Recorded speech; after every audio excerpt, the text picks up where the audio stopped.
The Opel Kadett D, introduced in 1979, marked a significant evolution in Opel's compact car lineup, transitioning from rear-wheel drive to a front-wheel drive system.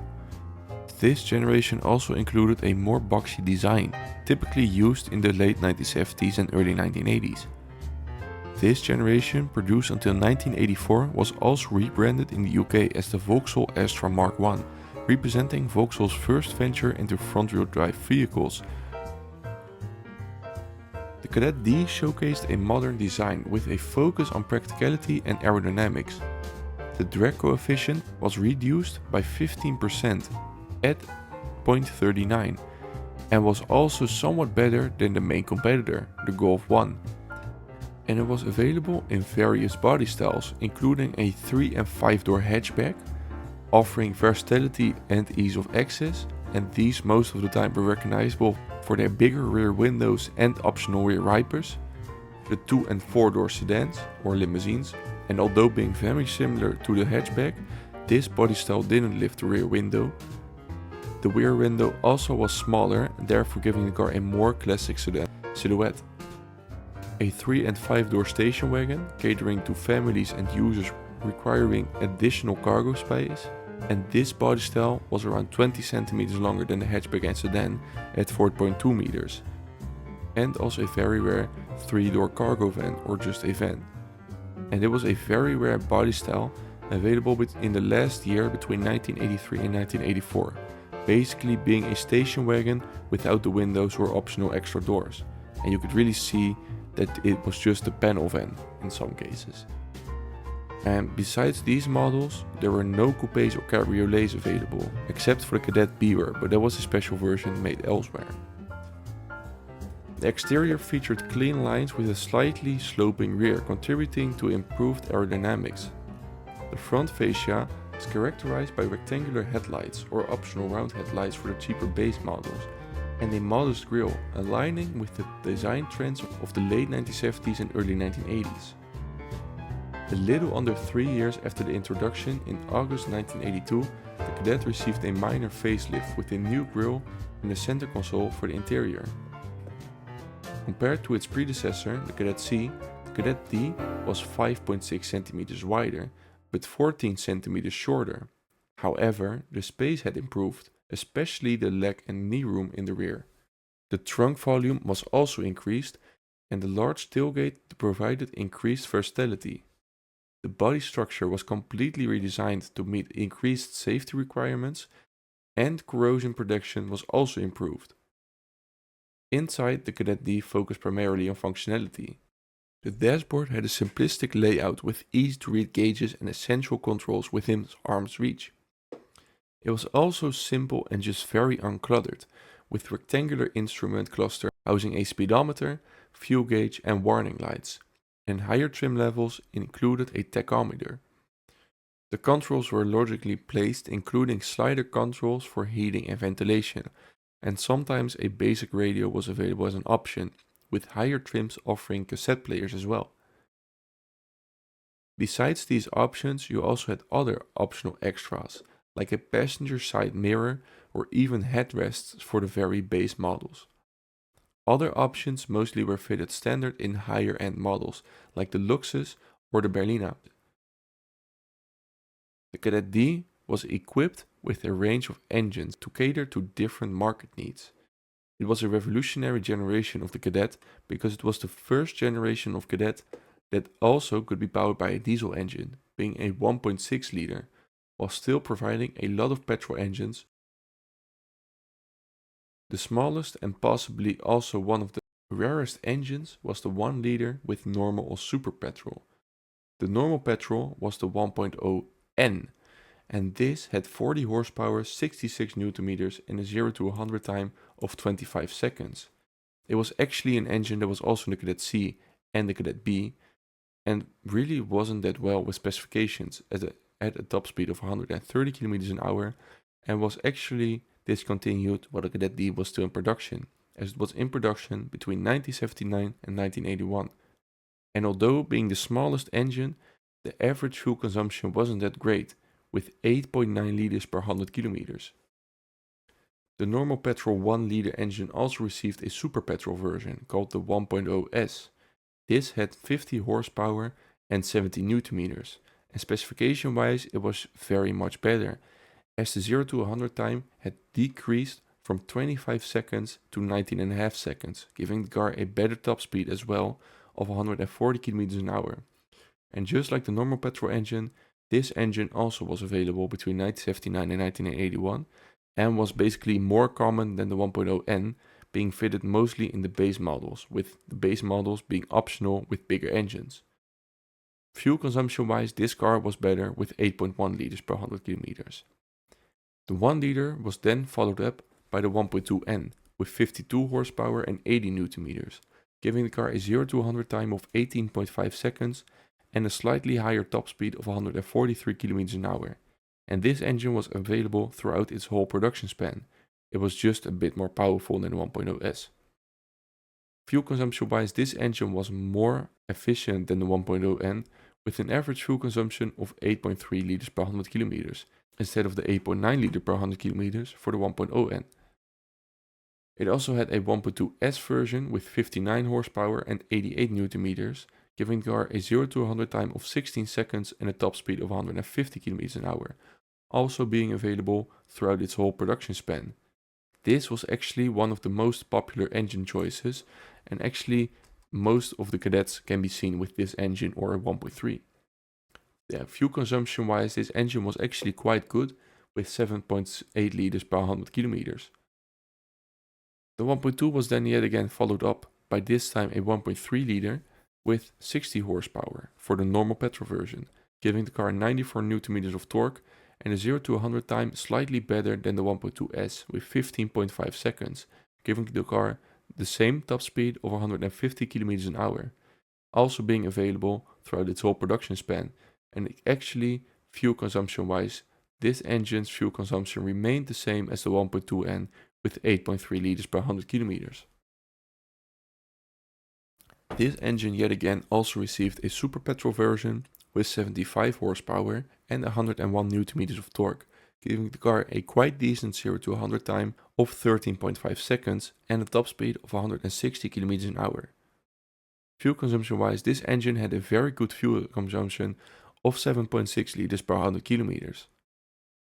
The 1.3S engine was then followed up by a super petrol engine yet again, this time being the 1.6S. The 1.6 wasn't available in a normal petrol variant, as the 1.6S was the only petrol variant available for the Kadett D, having 90 horsepower, 126 Newton meters of torque and a good top speed of 170 km an hour, all while reaching 100 km an hour in 11.5 seconds. This engine was introduced 2 years after the introduction of the Kadett D in 1981 and was available throughout its remaining lifespan, up until 1984. Fuel consumption wise, this engine was a bit worse than the 1.3S due to the bigger size, but was still respectable at 8 liters per 100 kilometers. Although in 1982 a 5-speed manual became available, giving the car a better fuel consumption of only 7.4 liters per 100 kilometers. As said before, you also had a diesel variant, and therefore in 1982 the 1.6 liter diesel was introduced with 54 horsepower and 96 Newton meters of torque. It wasn't fast or powerful, but it was actually quite decent, giving the car a 0 to 100 time of 18 seconds, comparable to a 1.2N, and having a top speed of 143 km an hour, comparable to the 1.2N yet again. This engine was available between 1982 and 1984, and fuel consumption wise, this engine had a very good fuel consumption of 6.5 liters per 100 kilometers with the 4-speed manual, and eventually also this engine received a 5-speed manual optional in 1982, which had 6.2 liters per 100 kilometers with the 5-speed manual transmission as the fuel consumption. It actually was improved. The last engine that was introduced after the introduction of the Kadett D in 1979 was the 1.8 liter GTE, basically a injection engine, introduced in 1983 in either January or in March. and this was available for only 1 year. It had a 1.8 liter producing 115 horsepower, 148 Nm of torque, giving the car a very good 0 to 100 time of 9.5 seconds and giving the car a top speed of 187 km an hour. Although not intended to be specifically focused on a good fuel consumption, due to the injection engine, this engine was very decent with fuel consumption due to its injection engine, rated at only 8.1 liters per 100 kilometers. Transmission-wise, these engines, most of the cars were fitted with a 4-speed manual transmission. But since May 1981, engines from the 1.3N and upwards also could be fitted with a 3-speed automatic transmission. On average, these transmissions worsened the 0 to 100 time by 3 seconds and the top speed were decreased by 5 km an hour. The following year, in 1982, also the 1.6S and 1.6 diesel became available with the new 5-speed manual transmission, and in 1983, a 5-speed manual became available with the GTE at its launch, giving the car a better acceleration and a better fuel consumption. The Kadett also had some special versions. The most notable special edition was the Kadett GTE, introduced in January 1983.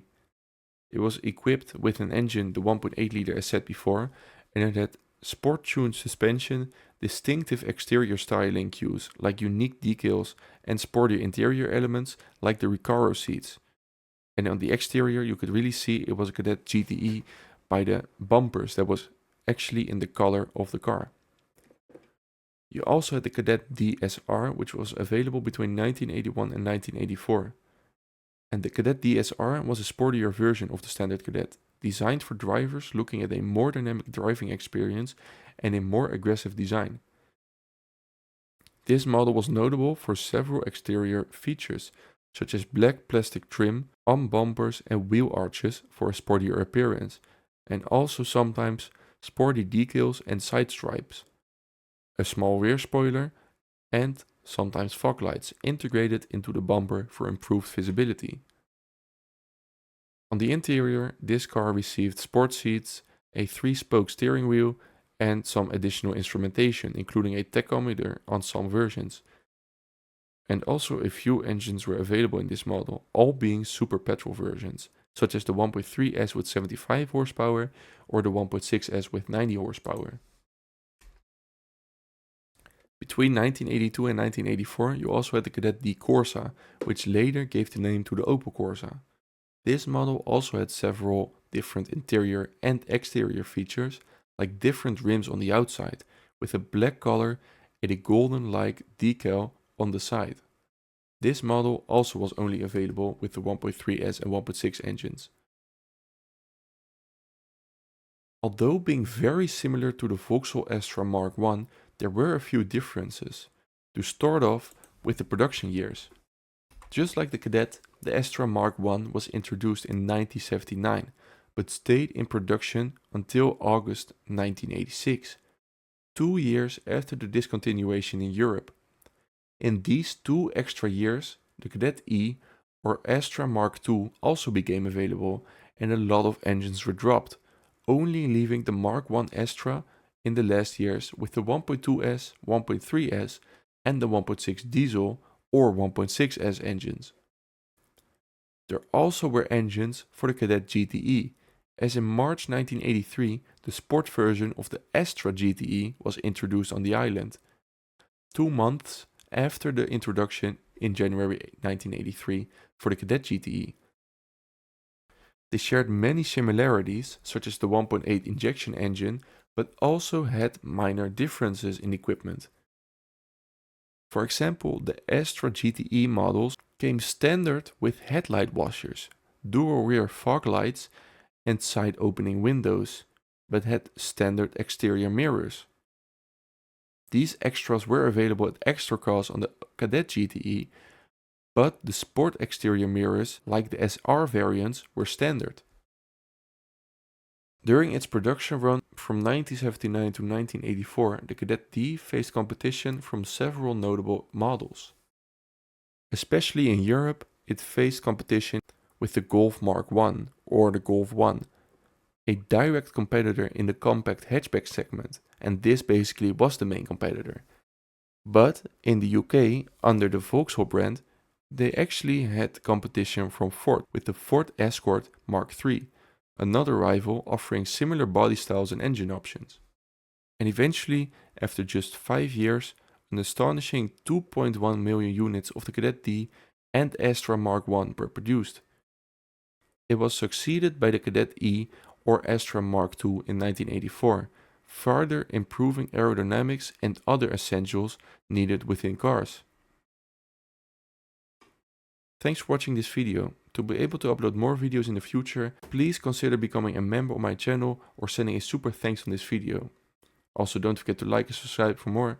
Don't forget to check out this playlist with many interesting videos covering various parts of the automotive industry, and I will see you in the next video.